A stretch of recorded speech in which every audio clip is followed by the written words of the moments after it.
If you have your Bibles, I'd like you to turn to Revelation chapter 5. Revelation chapter 5 will be our text. We'll only go through halfway today, and we'll do part 2 next week. The title of today's message is The God Who Suffers With Us and For Us. And I wish I would have had a longer title. What I would like to tack on to the end of this, He suffers with us and for us in order to fix us. That should be the caveat I want you to put down and understand. We learned the last few weeks, as John is looking into heaven before the Great Tribulation starts, he is seeing a scene in heaven of the heavenly throne and the angels and the 24 elders that represent the church, and he is seeing what's going on in heaven prior to this great awful day of judgment. And what it's teaching the believers for the tribulation period is that God is in control of things, that He's going to right every wrong, that He's going to bring grace and promise to us and fulfill His promises made to us in the end. He's preparing our destiny. And last week we learned that He's the God who identifies with our pain because He suffered more than any of us has ever suffered when He went to the cross. He became a man and suffered just like you and I to become a sympathetic high priest. And we talked about His empathy and His emotion with us and what He feels. Now, what you're going to see now in chapter 5 is another aspect of God, but it's going to focus in on the Messiah, the second person of the Trinity, and what His suffering not only did for us, but did for the entire universe. But it's the reason He suffered. It's to fix us, to fix the problems that we have. It's not enough that God just simply empathizes with us and sympathizes with us and identifies with us. That's not enough. Even though that's good, it's not enough, because if He couldn't fix our problem, we'd be in a mess. But it's the fact that He does do all of that plus, and I'm going to fix the problem, is what seals the deal on being the God who suffers with us and for us. And here's the deal. Behind the scenes, He is working to fix our problems. We may not see it, but He is working actively to do it. But here's what happens to us a lot of times. We typically say to ourselves, well, I got myself into this mess, I'll get myself out of it. I dug this hole, I got to dig myself out of it. And so we self-reliantly say these things. We get into a mess, we get into a hole, and we can't get out of it. And I thought it was amazing that it's like when we're dealing with our children. The analogy with God the Father to us as parents or grandparents to our children. There's a lot of times our children get into messes that they simply can't get out of. Now, here's the mess that typically when my kids were little, this is the mess they got in. We'd go fishing, I'd take them fishing, and I spent more time getting the line straightened out and unraveling the line than we did fishing. I said, I don't know what we were doing here, but we didn't fish. All I did is spend the whole 3 hours unraveling line. So a lot of times they would end up in a mess like this with their line all crossed up and tangled up. And I said, I've had it, I'm done. I've just start cutting things and cutting the lines and tying knots. I was like, I'm done. And I thought, in the old days, it might have been easier with just an old stick with a 6-inch line and a little hook and just throw that out there and it wouldn't get tangled up to these fancy rods and reels. And but a lot of times, as far as the analogy is concerned, when they were little, they would come to me and say, fix that mess. And then I'd have to sit there for a couple hours undoing the whole thing. And again, what was the illustration? The illustration is that's how we are with God, and that's how God understands it. He says, this is what happens to you sometimes. You make a tangled mess out of your life, but He says, come to me and bring that mess to me because I'm the only one that can fix it. Don't sit there and try to unravel your own line. Don't try to fix this like a little kid does. Give it to Dad. Give it to me, He says, and I'll work these things out. That's the caveat we want to know going into this. We're going to do the application of this later on. But this is what I want you to see. You have to first see the theology of this, of how does God fix us? How is He going to fix our overall problems? Get us out of the hole that we dug ourselves in. How does He untangle this? Well, you'll see it today. This is what John is going to see. Because at the end of this, you're going to say, can God really pull me out of the mess I've made in my life? Yes. Yes, he can. And you have to do it his way. And if you do it his way, he promises victory. He promises, yes, you can. So let's see how he does it.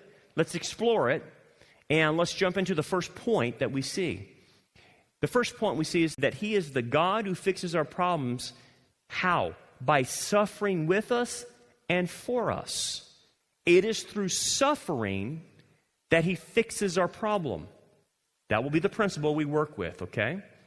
So let's go into chapter 5, verse 1. Let's see what John sees. Remember, he's in heaven. He got called into heaven to see this heavenly scene before the great tribulation, and this is what he saw. It says this in verse 1, "And I saw in the right hand of him who sat on the throne a scroll written inside and on the back, sealed with 7 seals." Now, let's identify the whole passage and parse it out a little bit. The right hand of him who sat on the throne is God the Father. The right hand symbolizes the strength, justice, and security that right hand of the Father symbolizes. Jesus is currently at the right hand of the Father on the Father's throne right now. Again, strength, justice, security. Security will be a big theme in this passage, okay? And notice it's a scroll. It's written on the inside of the scroll and on the back, and it's sealed with 7 seals. We have a picture of it, an artist rendition. This would be a typical scroll in the days of Jesus or days of John through biblical times. A lot of things were written on parchment and they were on scrolls. But what I want you to notice is that the scrolls are written on the outside and on the inside. There's 7 seals on them. And most Gentiles don't pick up on this because we're Gentiles, we're not Jewish. But this is a very Jewish thing that's going on here. Let me explain what this is. This is a Jewish legal document. That's what this is. Any Jewish legal document was signed and sealed, had witnesses, and it had 7 seals on it, on any documentation. And let me explain what legal documentation this represents, or where the etymology of it comes from. It is a land redemption legal document. A land redemption legal document is a legal procedure of how the Jews would go about redeeming their own land. Okay, what do you mean by this? Well, let me explain the Jewish custom or law that God instituted with Israel, and then you'll kind of understand where this is going. The land of Israel, the land of Canaan, the promised land, God owned, obviously, because he created the earth, right? But he gave the land to Israel.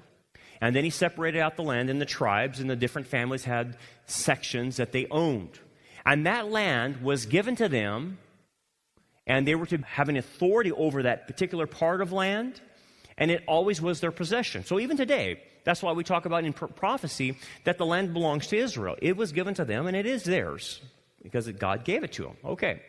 But what would happen a lot of times is when the individual Jew got into debt or something like that happened, he could sell off his land temporarily and then get it back after 7 years, or he could indenture himself as a slave, work off of the debt, and have other people rent his land. Or he could lose the land by just not taking care of it and working the area, or leave the country and leave the ground just not in use. But that individual Jew could get his land back, but if he couldn't on his own, he didn't have enough money to buy back his land, if he sold it off or rented it off and he couldn't buy it back after he lost it, or he couldn't get someone who squatted on the land off the land, then he had to turn to a kinsman redeemer, a goel. And a kinsman redeemer was a nearest male relative who had the money in order to purchase back the land for the relative and give them their land back. But the kinsman redeemer had to do it. He had to have the money. And if it was a usurper on the land that needed to be kicked off, that kinsman redeemer had to kick off the squatter on the land.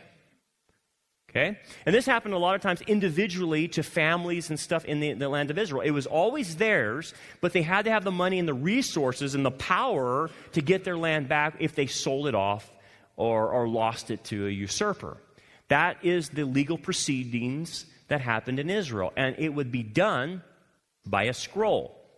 Now, on the scroll would be written words on the outside, and it would tell any family member that was a kinsman redeemer how to go about getting the land back, what the cost is, and what is the procedure in getting it back. On the inside of the scroll was written the property of the family inside. So inside the scroll, so as someone would say, okay, you're the goyel, you want to redeem it, they would look at the scroll, and it was still sealed, but on the outside they could read what are the conditions for getting the property back into the family member's hands. And the goyel would have to read it, and he would see that, and he would look at it and say, do I want to do this? Do I have the resources to do this? Do I have the power to do it? And sometimes they didn't, and they turned it down. Now, you remember the story of Ruth and Boaz. Do you remember that? Everybody remembers that story, but that story was about the kinsman redeemer Boaz. And I think we have a picture of that. And just remember Boaz was the second kinsman redeemer. The first kinsman redeemer did not want to redeem the land for Naomi. And so it kicked off to Boaz, who did have the financial means and the resources to redeem Naomi's land. And so Boaz is a picture or a typology of Christ. Naomi is a picture of Israel, and Ruth is a picture of the church. So Boaz is your Christ figure in the story. So that happened there on an individual level. That was a microcosm, a foreshadowing, of pointing forward to one day what Messiah will do on a cosmic level. Okay, so then let me go to a nationalistic passage, a nationalistic event. And it had to do with the exile of Israel. As you recall, Judah was kicked out of Israel in 596 BC, out of the land. Even though the land belonged to them, God had exiled them out for their disobedience. But he told the prophet Jeremiah, I think we have just kind of an artist rendition, and I want to walk through this. God told Jeremiah before the exile, and they were in prison at this point in time, because Babylon was coming in, taking over, and kicking Israel out. He told Jeremiah, what I want you to do is I want you to write a documentation, and I want you to buy a piece of land. And I think we have a picture of the land actually that Jeremiah bought. It's the field of Anath. And in that area, Jeremiah bought land. Okay?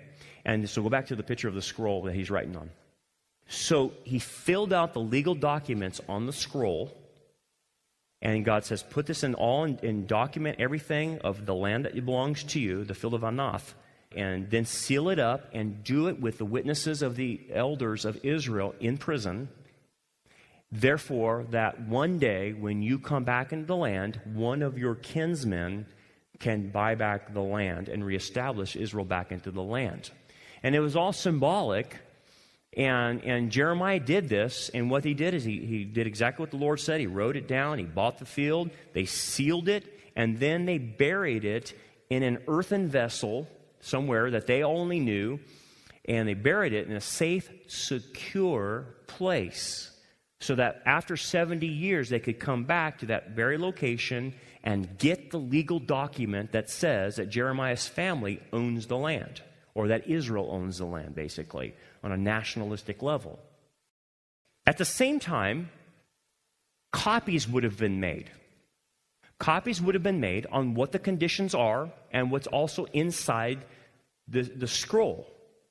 And these copies would be distributed with other people and also buried alongside the official legal document that was sealed. And the copies were available to everyone to read. And they knew what the conditions are for the Goyel and the kinsman redeemer, and they knew what the property rights were of the family.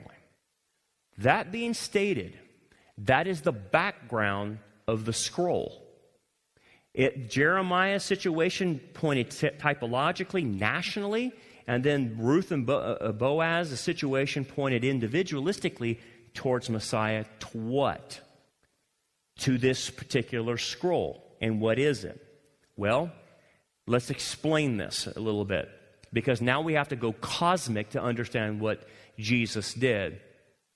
So now what you're going to see now is what was inside the scroll.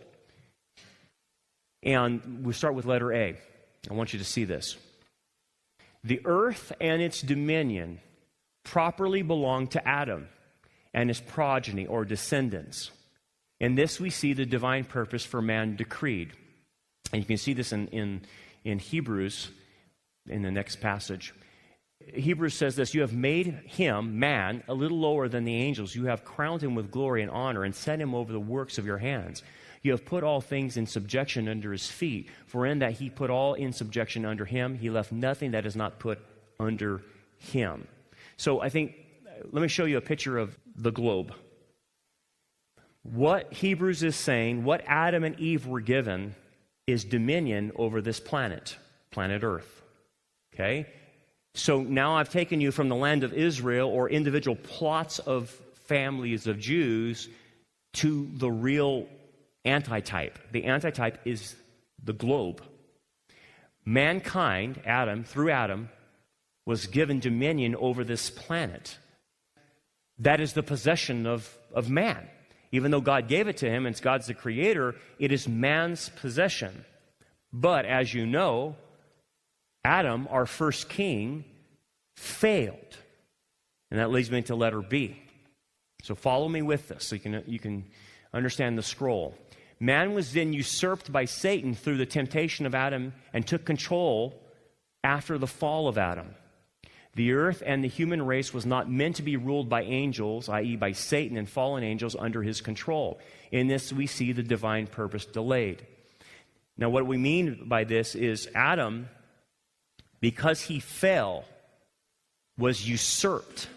All of humankind was usurped by Satan. He's the squatter on this planet. He's the one who has taken control of the governments and the world system. And again, we see this because of Scripture telling us this, that he is the God of this world.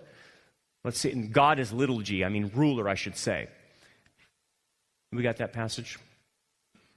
Hebrews 2 says this: but now we do not yet see all things put under him. And this is talking about Jesus, because we don't see things under Jesus' rule. We see things under satanic rule, because it's controlled by the God of this age. You'll see phrases like that referring to Satan. And there's another phrase that Jesus used, and he said, the ruler of this world, he called Satan. And then, as you know, in the temptation of Messiah, Satan tempted Jesus that he would give them the kingdoms of this world if he would worship him. And you see this passage in Matthew 4. Again, the devil took him to an exceedingly high mountain and showed him all the kingdoms of the world and their glory. And he said to him, all of these I will give you if you will fall down and worship me. And so you see that the Scripture says that once Adam was usurped, Satan took control of this world. And he has been in control and is still in control. This idea of offering the kingdoms, it was his to offer. And one day he's going to offer the Antichrist the kingdoms, and the Antichrist will take it. But that's what happened. We have a usurper on our planet. We have his dominions running our planet, and hence we have a problem. And so all of that is what we lost. We lost our dominion over this planet. Now we go back to what was written on the outside of the scroll. What is necessary to get the planet back? What's necessary to redeem all of this? Well, that's letter C. Someone must be found within humanity, a kinsman redeemer who is qualified to reclaim the lost inheritance, someone who was true humanity yet free to redeem, not a sinful man nor an angel. In this we see the divine purpose for man accomplished by a kinsman redeemer, so that paradise lost can be regained. So one of the points that you'll understand, especially in this Christmas season, of the incarnation, of the second person of the Trinity becoming a man, is not just simply for him to die for us, but to redeem all the cosmos, because in order to be a kinsman redeemer, he has to be a close relative, right? In Jewish law. Jesus is called our brother because of he shares in humanity in Hebrews chapter 2. Not ontologically a brother, but he is a human being and God at the same time. He's the God-man. Hence, because of his humanity, he then becomes the Goyel for us. And hence, he's what's called the second Adam. He is the rightful king, and he has the ability to take it all back. Okay, what are the conditions necessary then to take it back? What's written on the outside of the scroll? On the inside, we lost planet Earth. We lost our dominion. What's on the outside? The conditions spelled out. In order for you to redeem these creatures called humans, you must die for them. You must shed your blood on a cross, and you must pay the penalty they owe me for a lifetime that they can never repay. And it's not only that, is that your death on the cross will put in effect the judgment that must come on humanity. It's just not enough to redeem them.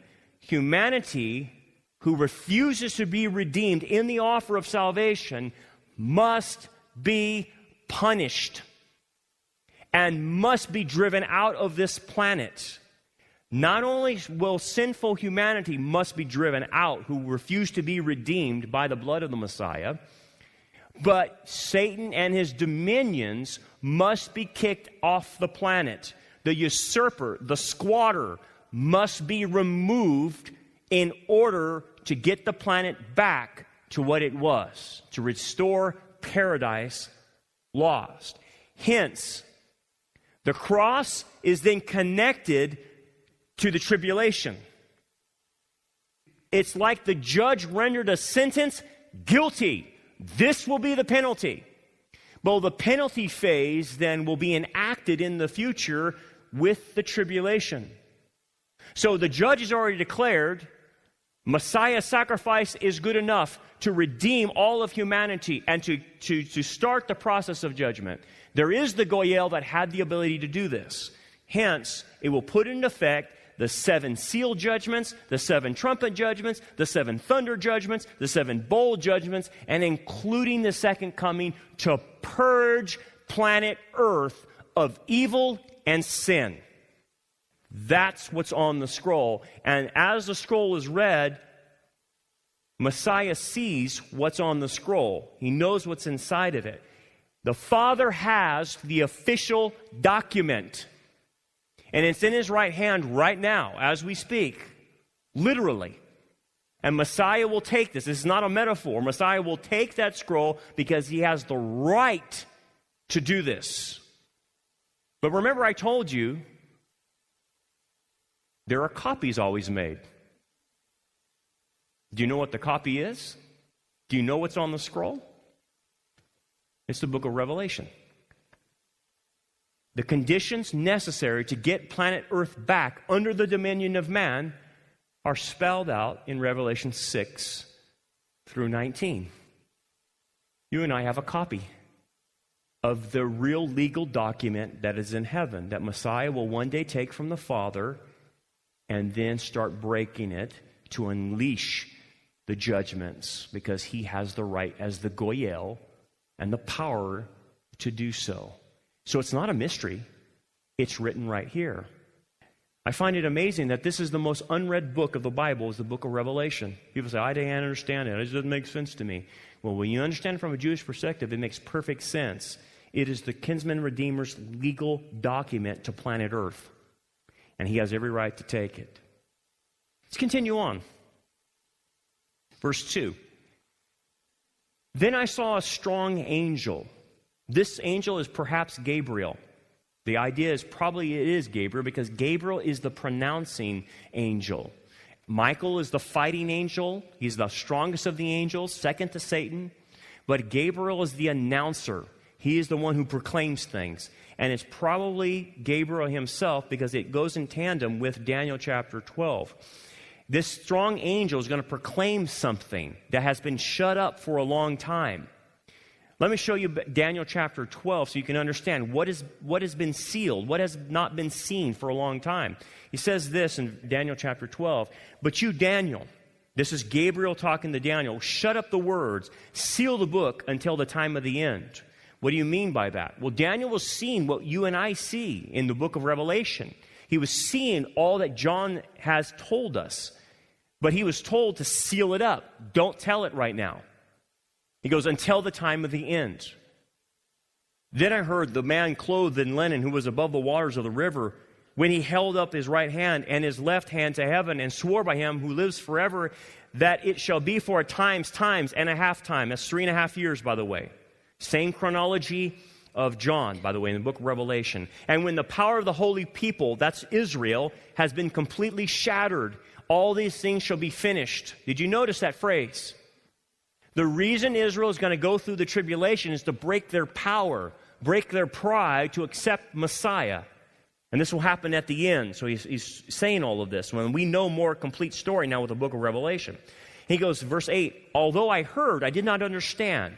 Then I said, my Lord, what shall be the end of these things? And he said, go your way, Daniel, for the words are closed up and sealed till the time of the end." And folks, they're unsealed now. They're unsealed. John unsealed them. Messiah unsealed them in 95 AD. Hence, we're that close to the times of the end. And we're seeing, it's referencing to Israel. They're back in the land last 3.5 years. Israel became a nation in 1948. Folks, we're living in the last days. That's a major prophetic sign of Israel. Don't ever discount that the fact that they're back in the land. Because they have to be in the land for God to start the process with them again. And there's a lot of other converging factors, but that's just one that we're picking up. Now let's go back to what Gabriel is saying. This strong angel is saying something. Then I saw a strong angel proclaiming with a loud voice, "Who is worthy to open the scroll and to loose its seals?" Who is the Goyel for humanity, basically, is what he's saying. Who's the kinsman redeemer? And no one in heaven, the saints in heaven, believers, or on the earth, saints that are alive, or under the earth, those who are dead and unregenerate in hell, was able to open the scroll or to look at it.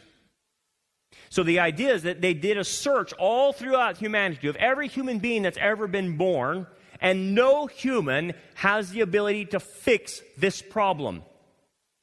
Nobody. So what is John's reaction? "So I wept much," or mourned, because no one was found worthy to open and read the scroll or to look at it. No one in all of humanity since Adam has been able to open this scroll as the kinsman redeemer, because the qualifications are too high. Think about the kind of qualifications needed to redeem humanity. You have to be sinless. You have to be a perfect man. You have to have the power to expel Satan and the demonic hordes. You have to be able to reverse the curse. You have to be able to do a sacrifice, a blood sacrifice that has eternal value. Not just a human sacrifice, but that sacrifice must be human blood, but have eternal value. You cannot find a human being that's ever been born that can do that. Now, you and I know Jesus, being the God-man, is the only one that has been able to do that. But again, John is saying, aside from him, no one has been able to do it. Yet, it's amazing that our world thinks they can. It's amazing our politicians think they can fix our world. Our world leaders think they can fix our world. There's no amount of politics that is going to fix anything. No amount of education. People think, well, if people are more educated, then it'll get better. No. People think, well, if we have more technology, we'll get better. No. That just accelerates evil, doesn't it? Well, maybe economics. If we have good economics, then that'll solve man's problem. We'll create this utopia that everyone has in their mind. No, because the issue is a spiritual, moral issue. It is not an economic issue. It's not an education issue. It is a moral issue. And because it's a moral issue, it deals with the heart. It deals with the soul. And only God can deal in that arena. Man can't. Let me give you a point of application before we move on. You and I have to come to this realization, if you haven't already. You and I can't fix our own problems. We can't. Because our problems are spiritual in nature. They deal with a heart. They deal with a sin nature and the struggle with that. You're sitting here today and you're having marriage problems. Don't think you're going to fix it on your own. The world tries that all the time and it doesn't work. If you're sitting here with relationship problems, attitude problems, addictions, anger problems, guilty conscience, discontent with life, or you have a broken heart over some type of loss, that will not be solved humanistically speaking. Only God can fix that. And the quicker we learn that, the more freedom we'll have. But let me point out some consequences if you don't bring your tangled mess to God. Because a lot of people don't. What starts happening in your life when you don't allow God to fix your problems, like you see our world doing, you will have to start self-medicating. You will have to start self-medicating because the pain of a tangled mess in your life will be so excruciating, you're going to have to find some type of outlet. And you will find something that's not healthy for you. And you will medicate with whatever that outlet is. Be it drugs, be it alcohol, be it sex, be it pornography. You will self-medicate. Guaranteed if you don't take your problems to God. Because you're going to deal with the pain. This is what this life causes.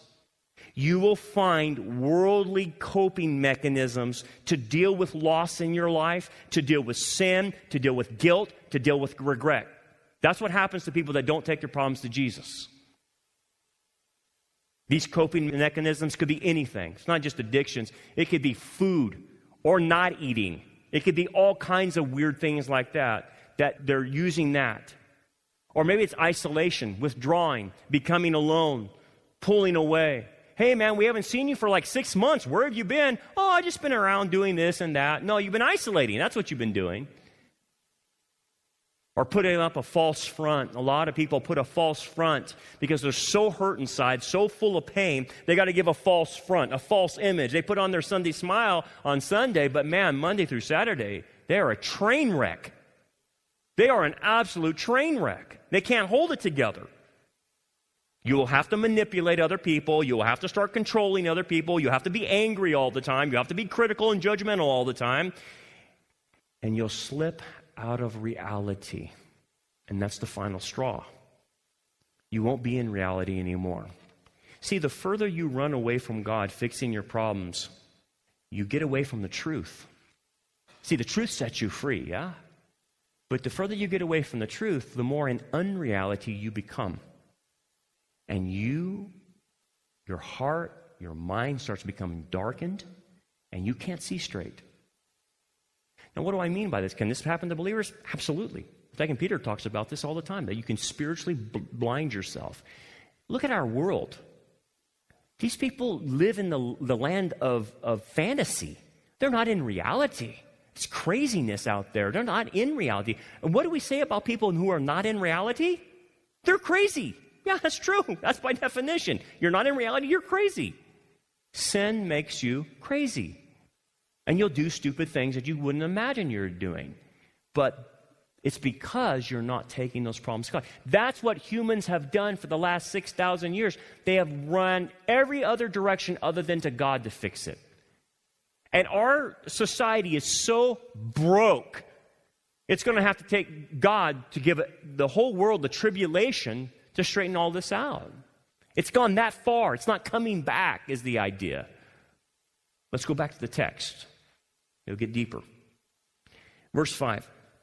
But one of the elders, remember, the 24 elders represents the church. The church has already been raptured. This is talking about a future time, right? So the elders represent the church. Said to me, "Do not weep.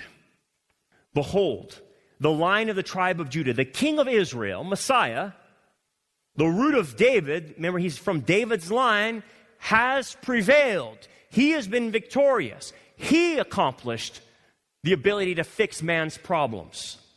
I want you to think about this idea of prevailed. He was victorious. What did he prevail over? Folks, I got to take you back to Genesis to understand what he prevailed over. It is a whole Old Testament history is what Jesus prevailed over, and into the New Testament. What do you mean?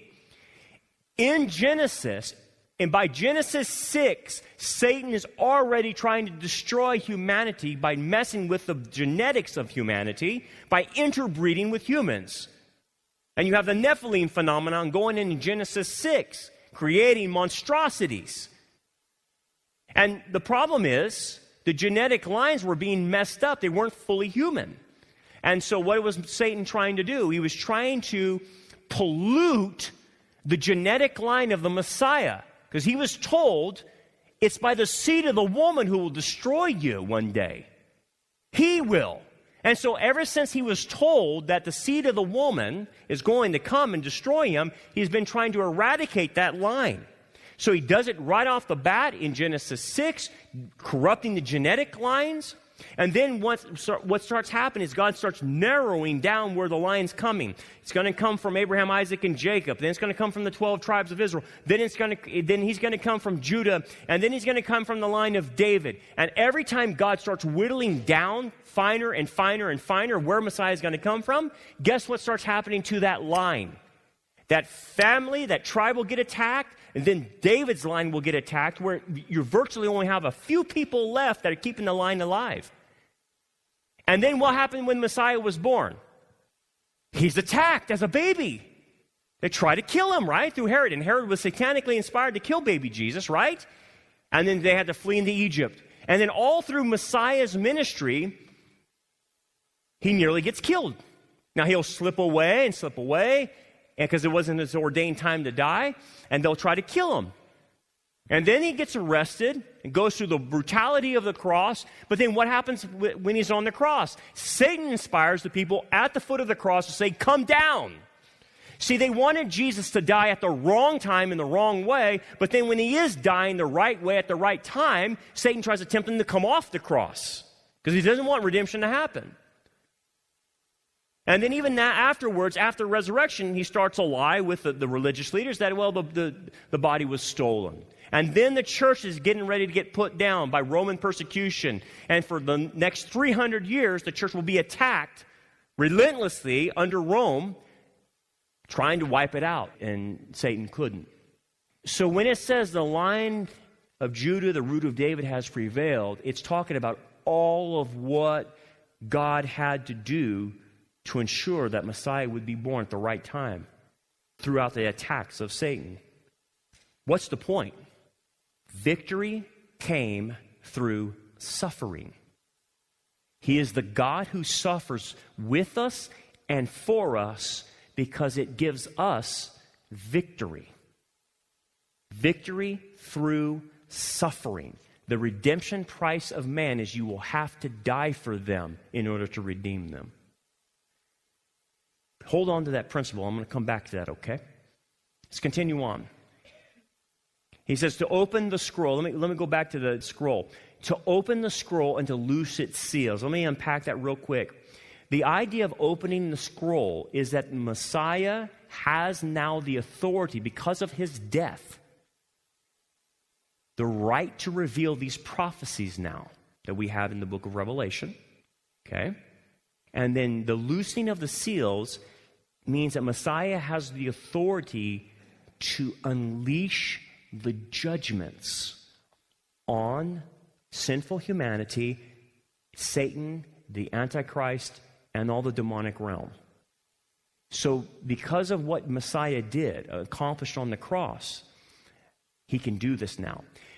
So I want you to broaden your understanding of what happened at the cross. A lot of people think, well, the cross, he just redeemed man. It was more than that. What he did on the cross gave him as the Goyel the legal right to get the planet back to us, to us reestablish our dominion, to reverse the curse of the planet. It's not just simply to redeem man, but it's also to judge Satan, to kick him out, to remove him from this planet. Satan will be bound for 1,000 years during the millennial reign of Christ, and so will his demons. They will not be able to tempt humanity any longer. And then once he's done with that, he throws them into the lake of fire. All that to say is Messiah, the God-man, suffered to fix our problem. And so now that brings to the application. The application, and I want you to understand, this we're going to spend just the remaining time on this, is how do we turn things over to God to fix the mess we have made? How do we do that? It seems like, would I just throw my stuff to him and say, okay, you deal with it? It's not like that. No. Let me tell you what it's first not. It's not let go and let God. You might have heard that phrase from a lot of Christians, but that is unbiblical. 2 Peter and other passages talk about striving to be diligent about growing in the faith. It doesn't ever mean that you sit back on the spiritual couch and say, I've given it over to God, He's going to fix it. No, it doesn't work like that. That's unbiblical. 2, it's not done through legalism. Legalism will not help you. When I talk about legalism, we're talking about man-made rules. Colossians 2 talks about that. They have no advantage. They might look good, but they have no advantage to help you. And 3, it's not self-effort on the wrong path. A lot of people say, well, I'll dig myself out of this hole. I'll give it my old college try. I just need to try a lot harder. You're going to try a lot harder, and you're going to keep failing at it because that's not how it works. That's self-effort directed to the wrong area. Okay, what is it then? Let me give you some generalities. And this is a compilation of all kinds of principles from the Bible. How do I take my stuff to Jesus to fix? Because if you're telling me that He's the only one that can fix my problems, then how do I do it? What's the procedure? What's the proper idea? Well, here's some generalities we need to get down that you can get the help needed if you'll do these things. The first thing is you have to let Him do it. I know it seems simple, but a lot of Christians refuse to bring their stuff to Jesus. They hide it from Jesus. They say, Jesus, don't go in this closet. I don't want you there. Go in the living room, but don't go in this closet because I got a skeleton hanging. And I don't want you to see that skeleton. You think He can't see that skeleton? He can. So first of all, you have to let Him say, okay, I'll let you in. The second thing is, if we want Him to fix it, we have to choose His path. His path. Not our path. Not the way we think we should handle our own problems. Not the way I think I should fix my problems. We have to go on His path. And I'm going to tell you what that path is. It's a path of suffering. It's a path called pain. Remember? Suffering brings victory. The reason a lot of people don't take the path of Messiah and go His way is because He starts giving you pain. Because the only way to fix it is you must feel the pain in order to fix this. Because there's no way of going through this without pain. No way. You're going to feel pain. That's why people avoid it. We have to comply with the process. The process is hard. It takes diligence. It takes discipline. It takes learning. It takes growing. It takes taking baby steps. It's not an overnight magic pill. And a lot of people don't like that. And because it's a process, they sometimes give up. Then the next thing you have to be is you have to be completely honest with Him and with others. You have to be completely honest with Him and others. What that means is this. A lot of believers are not honest with Jesus. They're not honest with the Father. They're playing games. They live a split life.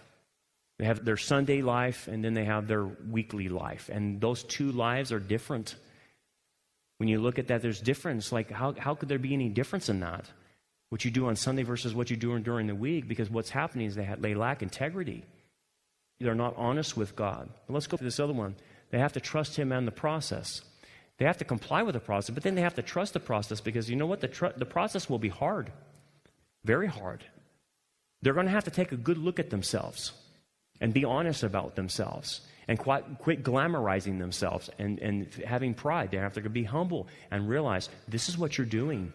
This is what's going on. This is the real you. And that's hard.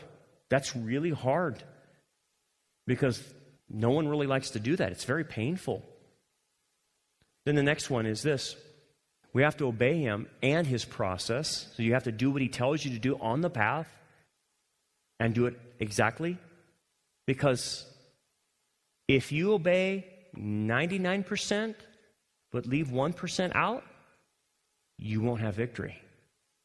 Because 99% obedience is disobedience to him. And there's plenty of characters in the Bible who did partial obedience and didn't work out. Let's go to the next one. We have to access grace and mercy and use the tools he has made available to us. This is available to us. We can get it anytime we want. He says, come to the throne boldly for it, but you're going to have to use the tools available. You cannot use the tools you're using anymore to cope with life. You cannot use your self-medicating practices any longer. You will have to cut those off.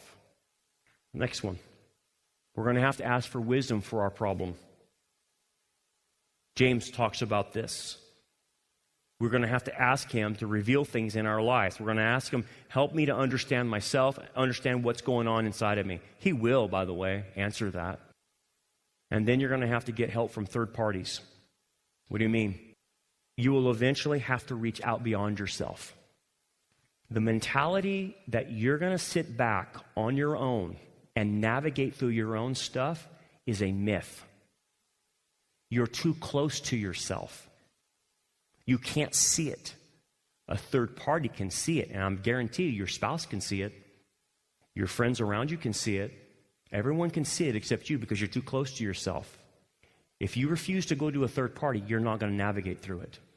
Why do you think he puts the body of Christ in our lives? Just so we can just see Joe or Tom or Susie and say hello? No. The body of Christ is there to help you get out of the bondage that you might be in. And you're going to have to need two types of people, these third parties. You're going to have a support. And supports, they're there to pray for you, and that's what they can do. And then you're going to have navigators. And navigators know where the rocks are. And navigators know how to go through the waters. Because they've been there, done that, and they can help you. But if you don't have a third party, you're going to be lost. You're simply going to be stuck there in your problem. And God's going to say, I've given you the tools. You need to use them. I want you out of it too. But if you refuse to admit that, then we got a problem here. And then we got the next one. We connect to the right people and disconnect from the wrong people. What do you mean? Well, suffice it to say, a lot of people don't hang out with the right people. They're not in the right environment anymore. They're not in the right people that can actually help and build them up. They're actually in a negative environment. And if they're not in a good environment, what typically they do is they're by themselves. They isolate. So they're either isolated and no one's around them, or they're in the wrong crowd. And part of the process of being a Christian is knowing who to bond to and who to separate from. It is necessary that you might have to separate from people because bad company corrupts good character. And that's part of it. Get away from unhealthy people. They're not going to help you. Get around healthy people. Now, that's generalities. But let's start meddling. Okay? Because Jesus wants you free. And I'm going to tell you this. He does, and you can be set free, but we got to get into the nooks and crannies of this. The specifics about this are pretty simple, but you'll understand. Number one, we must understand the cycle we are experiencing. If you're dealing with the same sin that keeps just beating the fire out of you and you can't have victory, what's happening is you're cycling. You have your good days and you go through this, and then you have your bad days and you're cycling and you're cycling. You never get out of the cycle. So you have to understand I'm in the cycle. So I'm good for a season, but then, boom, at the end of the season, I'm in a bad season. That's called cycling. Number 2, you must admit that we are powerless to fix ourselves. We have to. And 3, we must break denial structures. What do you mean? Well, it means we have to stop minimizing what we're doing. It's not so bad. We have to stop blaming others and God. We have to stop rationalizing it. We have to start pretending it's not there. We have to stop lying. All those things have got to quit. Homologeo is the Greek word, which means say the same thing God says about things. 4, we must stop using worldly coping mechanisms. What do you mean? Well, Jesus said, if the right eye causes you to sin, cut it off. Stop using the coping mechanisms. 5, we must understand that we feel pain in order to learn from it. Pain is good. Hurt is good. You have to embrace that and take up that cross to deal with it. 7, we will have to understand the growth and healing are processes that occur over time. It's not overnight. And number 8 is we must submit to the accountability of other believers. Now, that is a nutshell of general to specific and the path that Jesus has laid out for us through the New Testament of how to get problems out of our lives, how to untangle the mess. And you have to comply with it in order to do it, but you can. Give an illustration, and we'll end on this. His name is Bill Dallas. You may never have heard of him, but he actually founded a Christian broadcasting network. I think it's called CCN or something like that, and they do a lot of YouTube stuff. Bill Dallas grew up in a good home. He was valedictorian of his class, real smart guy, sharp guy, never got in really trouble or anything like that. Then went to college, studied finances at Vanderbilt, got a degree in finances at Vanderbilt, then off to the financial world to make a lot of money. And he did very well. But he wasn't a believer. And so there was no boundaries holding him back from anything. So he saw a lot of potential of making money, but doing it illegally. And he went for it. And he went for it because he thought to himself, man, no one's going to find out. This stuff is so under the radar. These people are too dumb to figure this out. The government's too dumb to figure it out. I'll never get caught. And he got himself involved in some major, major financial problems by doing a lot of illegal activity. Well, it finally caught up to him. And they busted him. But Bill, being a guy who minimized what he does, said, well, it won't be that bad. It's a white-collar crime, and they'll probably put me in the same prison they put Martha Stewart in when she went to prison, real lush and luxurious for white-collar crime type of stuff. And it won't be so bad. I'll serve my time and come back and do the same thing over again, no problem. But it didn't happen. The judge sentenced him to San Quentin. And he was next to rapists and murderers, right in a cell, right along with them. And here's this white-collared financial guy going into a prison with rapists and murderers. And you can imagine the kind of time they had with him. He wasn't a believer. And even in that prison, he said to himself, well, okay, I made a mess of things. I understand. It's my fault. I dug this hole. I'll get out of it. And that was his mentality. It's like, what are you, crazy? You're in prison now. He still had this mentality. And things started happening to him in prison. Guys were beating him up. Things going on in prisons that you guys know, especially you guys that work in prisons, what kind of stuff goes on. And he got broken bad. So much so he became suicidal. He was going to kill himself. And then 2 inmates came in San Quentin up to him. And he was just really bad. He's ready to commit suicide. And these 2 inmates come up to him, and they're Christian inmates. And he said, hey, man, we see that you're down and this and that. And he's like, man, I made a mess of my life. I don't know how I'm going to climb out of this. The only way I see out of this is killing myself. Just to end this all. I can't see a way out. I'm just going to hang myself. And they said, you don't need to do that. Jesus can set you free. And then these 2 inmates started witnessing to him and started discipling him. He got saved out of it, and they discipled him, and he grew and grew. And he actually started working for a TV program right there in the prison. He never studied how to work with TV, but he learned. And then he got out. And he got out and became a founder of a Christian broadcasting network. How does that happen? How did that happen? He goes from San Quentin to now Christian broadcasting, completely away from that whole life. One thing, it's Jesus. Jesus got him out of the hole. And whatever hole you're in right now that you and I have dug, Jesus can get you out of that hole.